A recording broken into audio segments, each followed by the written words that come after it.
Yeah, I'm Garrett. Yeah, big fan of like retro computers and crypto. Shout out to the guy in the back with the Commodore 64 shirt. My first programming language was like 6502 assembly, so it's great to see a lot of VMs native to decentralized storage networks and protocols that support assembly, WebAssembly specifically. So yeah, I thought we'd start by just giving a brief history of decentralized storage. Yeah, there have been a lot of great projects in the past that have come around, and a couple of them have fallen off or pivoted into decentralized compute in general. But there are a few which have stayed since the beginning, and a couple others that have stayed on. Swarm is definitely the oldest one. ETH Storage is a great project that was started more recently. Both of those two I would highly recommend checking out and diving into. They're great teams working on interesting things. But for the purposes of this talk, I'm just going to focus on Filecoin and Arweave, just because they're the only two which have started to develop native virtual machines, which are going to unlock a lot of new possibilities in decentralized storage as well as compute. So the two kind of offerings put together by the teams of Arweave and Filecoin are AO and FVM. They both have very similar intentions and actually are causing kind of a convergence of Arweave and Filecoin, which are quite different in their architecture and intentions as protocols, but the native VMs allow for each one of them to kind of make up for the sacrifices or the trade-offs that it had to make in the original design, just because you can do so much more with virtual machines now. So this is really fascinating, and we're going to dive into the ways that they're converging, as well as but we'll start by just going over how they are as protocols before the VMs. So if you're interested more in like the protocol level comparison, this is a link to a talk I gave last year about that specifically. Basically just diving into all of those things from the protocol perspective. So, just to do a quick recap from that talk, these are the main differences between the two protocols, not considering the VMs, of course. So there's different implementations, there's different kind of hardware that's required for each of them, different tokenomics, different goals. This fourth one is probably one of the most important differentiations. Arweave by default, or like as a protocol without a VM, is geared only for perpetual storage, where Filecoin is just for term-based storage. So this is probably the biggest differentiation between the two. But today we're going to talk about the virtual machines that each of them are going to be able to run.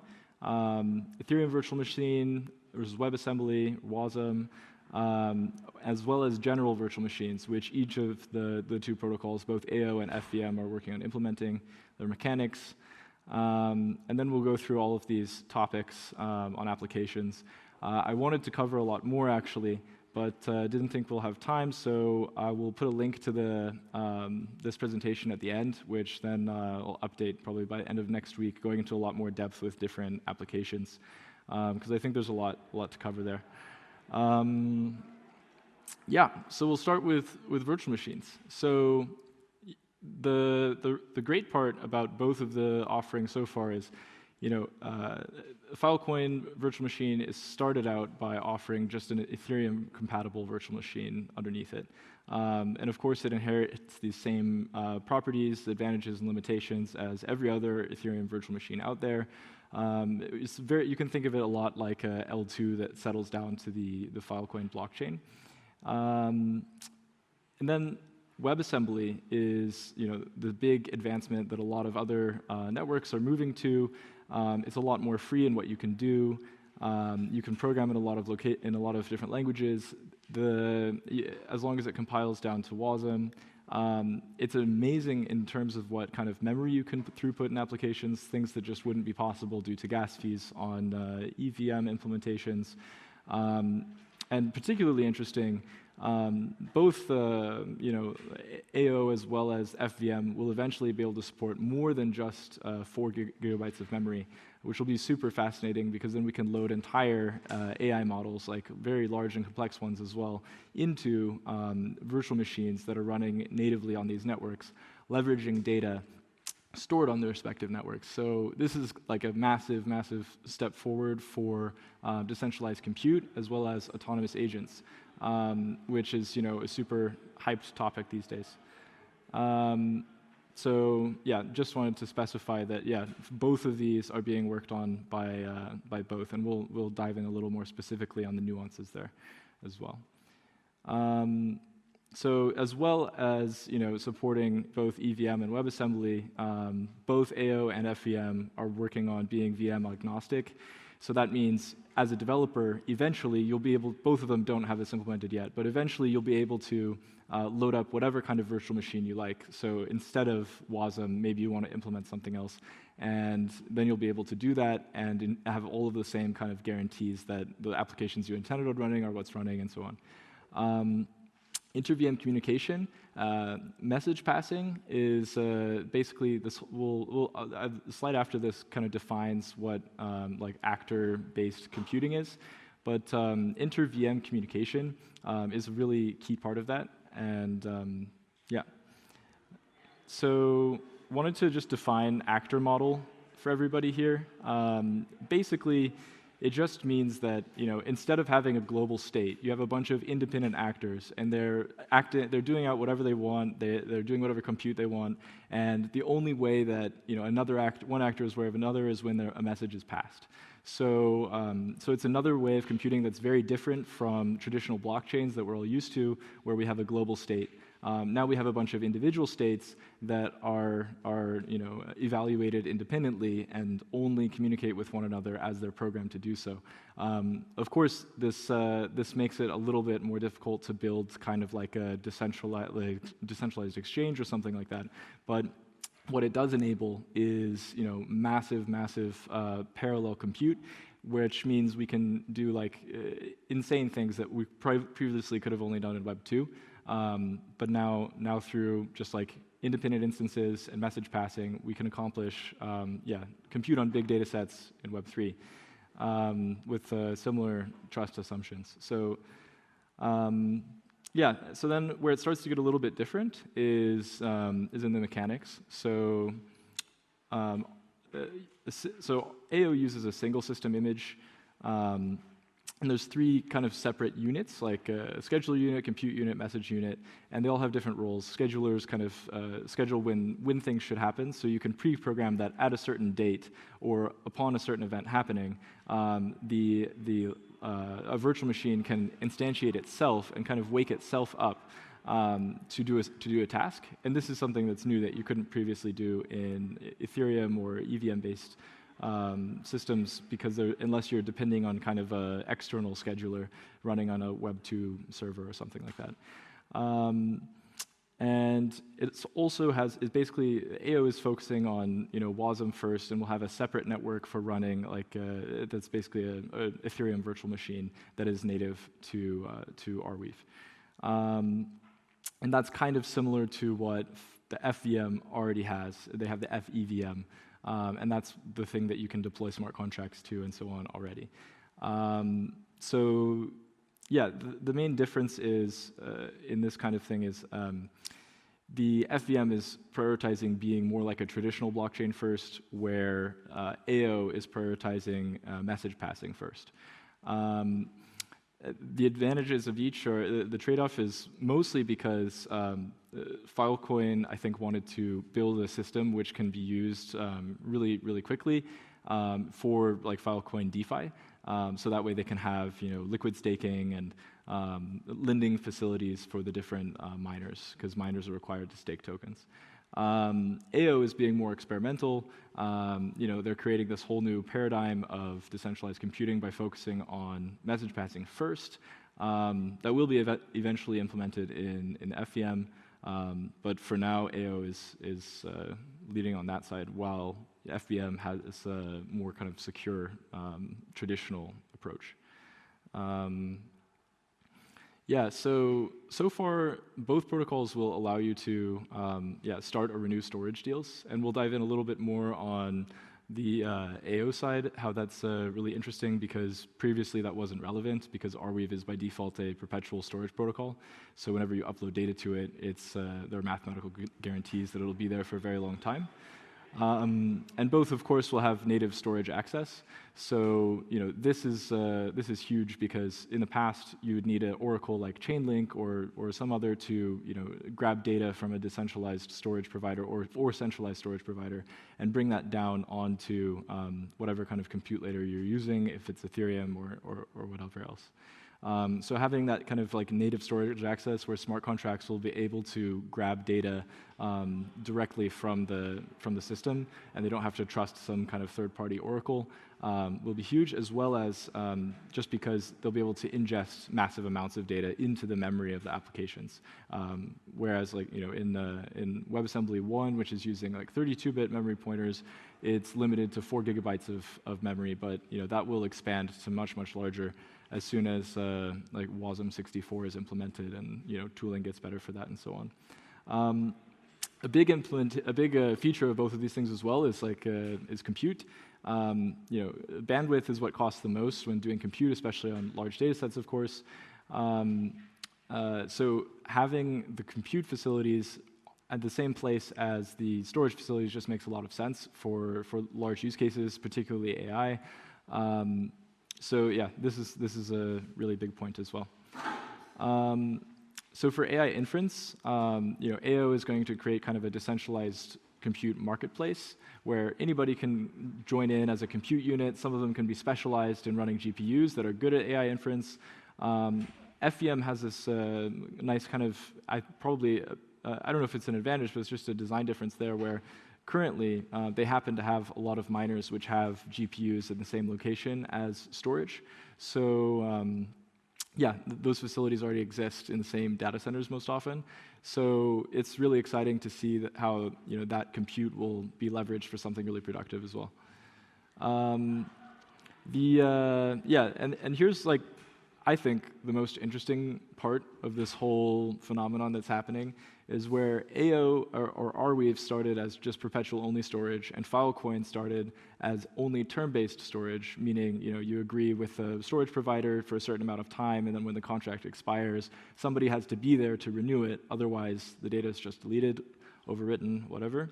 Now, the other can be implemented in each. So it'll be interesting to see what the reliability is of those different trade-offs, because Arweave and Filecoin are coming from these different approaches in the beginning, and now kind of stepping on each other's toes, if you will, like implementing what the other can offer through virtual machines. So it's pretty interesting. So AO will use the VM to enable temporary storage contracts on compute units.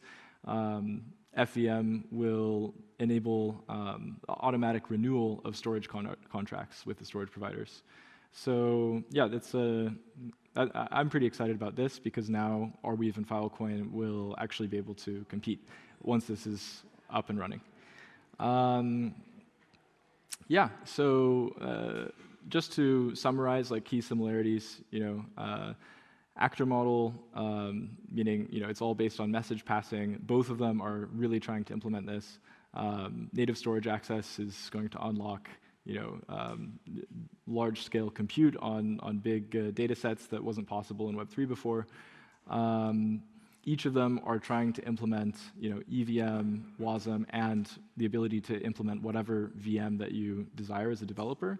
The difference there is just that Filecoin is prioritizing EVM, AO is, or Arweave is prioritizing WASM, and the convergence in storage offerings. I mean, that one's really huge. And the big differences are actually not so much in kind of where you want to go, but it's in more of just like the roadmap. So both of them will like in their ideal end states, I believe, end up looking pretty similar, just with different trade-offs because of those original, because of the design of the original protocols. So the only difference is kind of the order of what's being built. And yeah, but it's of course going to be subject to all of those original design decisions from each protocol. So we're still really early in this, and it's not very clear, which will end up being the better offering for any given use case. But on FVM, people are most excited, I think, about kind of like liquid staking of the tokens and automatic storage renewals with storage providers. And on AO, people are more excited about like autonomous agents doing compute on large data sets. It could be the case that the other is better at either of those, but I think it's really exciting to follow these two protocols as they go on this journey of convergence. Yeah, so that's all, and thanks very much. Appreciate it. And yeah, these slides will be available there. Thanks.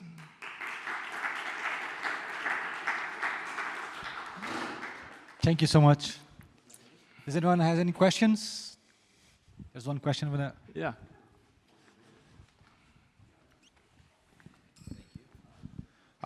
Yeah, thank you. So in my limited understanding, Arweave is mostly based on like permanent storage with a blockchain, right? And yeah. And then the the Filecoin is more based on the what's the name of that interplanetary IPFS? Yeah. Right, with like mixture of like consensus algorithms. So those are like very different in nature. How do we like compare them going forward? And then, I mean, besides what you've already mentioned today, and then also, what's your view on Swarm? Because when I originally heard about it, as that was one of the original Ethereum storages, and then after that, I didn't hear much about it, and I was really rooting for it, really wanted it to succeed. So if you have maybe mentioned a few words about it as well. Yeah, for sure. So the main two questions are, about how to compare the two going forward, being, Filecoin and FVM and Arweave and AO, as well as Swarm. So yeah, how to compare the two? I mean, it's going to be really interesting. I think. Yeah, it's a just question, like how to compare the two. I don't know what perspective. Are you asking kind of as a developer, interested in building on one of them? Permanent storage with blockchain, right? In my view, it's going to be more expensive to sustain it forward with as far as like crypto economics goes. Yes. Rather than something like Filecoin with actual miners there. And yeah, it's kind of broad question. Sorry, but yeah, it's a really. They're just so different in nature. Yeah, they're very different, which is why it's so interesting that now they're kind of going toward the same place with the virtual machines. But but Arweave actually isn't a blockchain per se. It's more of a block weave, which is why it's called like Arweave. And there is like a blockchain that kind of manages the transaction history, but the data itself is stored through like economic like guarantees, and it's a lot of kind of game theory that goes into that. The prior presentation that I gave there goes more deeply into the economics of Arweave and how that works exactly. But yeah, happy to chat more one-on-one about that as well. And Swarm as well. Yeah, I've been following it since the beginning and been super eager to see them integrate. They've tried a few different things over the years, and I think they're still kind of this like more quiet team building in the background, but they've been working on a lot of interesting things recently. So I'd recommend check them out. Awesome, thanks. As long as the Swarm is not dead. Yeah, no, very well and alive, and I don't think that'll change. I mean, I think they've kept a lot of the crypto that they raised at the beginning, so I think they're there to stay financially. It's just a matter of adoption. Yeah. Thank you. Yeah. Any other questions?